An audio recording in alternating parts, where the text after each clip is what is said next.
Robert, ibi biganiro uri kugenda ukoraho ndakubwira ati bishuye kuzagukoraho. ntabwo ari ngo nzatahe igihe u Rwanda runagiyemo n'uburenganzira bwe niyo hajya umwana ajya akaba president. Ntabwo jye najya mu Rwanda najya mfite ibindi ndimo mfite plan izindi. Na gahunda yo mu Rwanda rwose akembonye abaturage abanyafrika barimo ko barabari mu Rwanda. Ndi byonyine otherwise sina matatizo na Rwanda bose u Rwanda rungana iki. Iyo avuga ngo rutemba amata n'ubuki. Kisa amata niba atemba Kigali honyine. Kandi abo gatemba ku ruhande rumwe. Haza rwa rutemba amata n'ubuki bagateka imitanga. Bakaga inyama z'imbwa. Izimbwa se barazirya mu Rwanda. Barya imbwa barazutsa.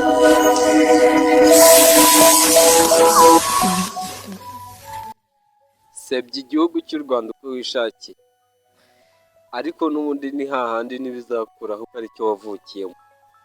Ni igihugu cyakubyaye kirakurera ubu uriwe ndetse wanagikoreyeho nyuma uza kunanirana, ariko ndakubwira ngo